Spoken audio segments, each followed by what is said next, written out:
वार्डमध्ये लक्ष जास्त आहे तुमचं. 12 पोलबत्ती होता. त्यासाठी तुमचं पहिलं अभिनंदन. आणि मार्शल साहेबांचा पण कामावर एकदम जास्त लक्ष आहे. माझा वाढ नाहीये आपल्या सगळे वाढ लक्षात घ्या. आणि मी एक बोलतो, आमच्या इकडे तुम्हाला ते माहित आहे, पुढच्या वर्षी ट्रान्सफॉर्मर एक दुर्घटना घडलेली, त्याच्यानंतर एक मुली दांडगेवाडीमध्ये ऑफ झाली. त्याच्यानंतर तुम्ही कमेंट केलेलं का पत्रे मारून देऊ सर्व ट्रान्सफॉर्मर. 2-4 सोडून पत्रे नाही मारले गेले. मी बोलतो पहिले मला बोलून द्या, नंतर तुम्ही उत्तर द्या. एकत्र उत्तर द्या तुम्ही. काय असं झालं, परिस्थिती अशी आहे का आता बोलायचं आपल्याला पाणी बंद आहे ट्रान्सफॉर्मर. आपण पाणीमध्ये जे आम्हाला त्रास झालाय 6 दिवस 5 दिवस सर्वांना लोकांना, ते याचा कारणीभूत कोण आहे हे आपण बोलू शकतात, सर्व समजू शकतात. MSCB नाही का, इथे पाऊस झाला, पण दरवर्षी मिटिंग घेऊन आपण अंडरग्राऊंडचा प्रस्ताव केला, सर्व केला, पण काही ठिकाणी झाला, काही ठिकाणी होत नाही. आपल्या इकडे सोपारा पार्क, माझे वार्डमध्ये सोपारा पार्क, जास्मिन, बैतुल नसर असा अख्खा पाणीमध्ये बुडलेला. आणि पहिले वर्षी जेव्हा भरलेला तेव्हापासून अशी मागणी होती का याची हाईट वाढवा, ट्रान्सफॉर्मर मिनिमम त्याची, पण काही झालं नाही. ते तसेच दरवेळी तसेच, ते काही होत नाही. मीटर पण तसेच होतं. मीटरचा फॉल्ट असला ते बंद करा. काही लोक फिरत होते, तुमचे 6 माणसं होते आम्हाला देखलेल्या, 6 माणसं जोडीला मी पण फिरत होता. त्यांचा प्रॉब्लेम यांनी सांगितला तसा, तर तुमच्याकडे व्यवस्था नाही. एक माणूस थांबत होता, तिकडे जात होता, अर्धा 1 तास. त्यांनी खूप त्रास घेतला त्यांचा. आम्ही जे आमचे जे होतं ते आम्ही कौतुक करू, पण हे व्यवस्था बदलायला पाहिजे कधी. कारण का जिथपर्यंत इकडे असे चालू आहे, पुढचं पाणी नाही निघणार, तिथपर्यंत पाऊस पडणार आणि पाणी भरणार आहे. याची व्यवस्था तुम्हाला लगेच या वर्षी करायला लागेल, पुढच्या वर्षी. नाहीतर परत हे परिस्थिती होणार, परत लाईट मध्ये एक प्रॉब्लेम होणार.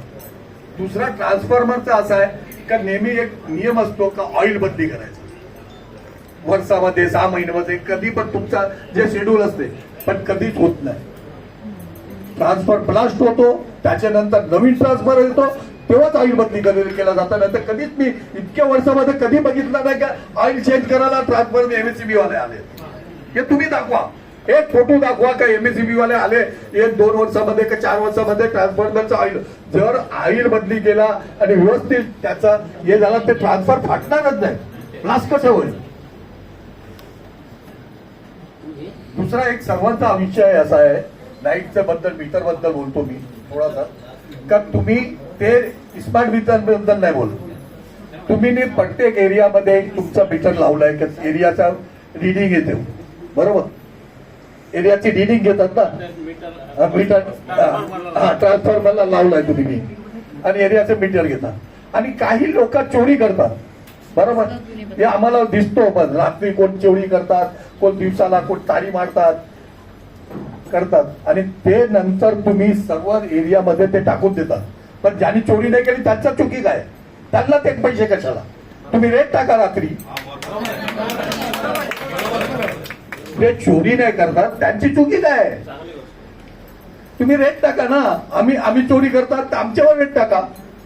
या टायमावर एक बिल्डिंग वाल्याने 1 मीटरवर बिल्डिंग चालते, त्यांनी आकडा मारला आणि अख्ख्या एरियाची आमची लाईन गेली. हे तुमच्या लक्षात आलं असेल, तुम्ही कुठे बोलू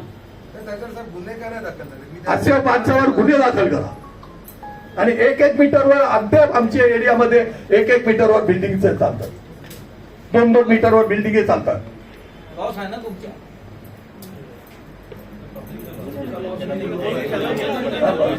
हे तुम्ही बघा, ते तुमचा विषय, माझा विषय नाही. ते मी तुमच्या लक्षात आणून दिला, त्याच्यावर लक्ष घाला. आणि जे पण व्यवस्थित करायचं आहे तुम्हाला. आता आमच्या इकडे कामावरची ते तुमच्या सिंगाची चर्चा झाली आता, ते स्लेब तुटलाय ट्रान्सफॉर्मरमुळे, ते 15 दिवसापासून काम ढकललं नाही. कधी ते लोक आलेले पण MSCB त्यांना पण दाखवून द्या, त्याच्यावर लक्ष देऊन जरा हे करा. ते मी ते स्लेब आणि ट्रान्सफॉर्मर तुमचा काय हलतो, कारण पडणार तो नाही, हे केला तर पडेल तो. कारण मी स्लेब तोडायचं काम थांबवलं, त्यांना माहिती आहे सोमारा गावात. ते दाखवून दिलं त्यांना. ते जरा लक्ष द्या, लवकर या, ते काम व्यवस्थित होईल, ते चांगली गोष्ट.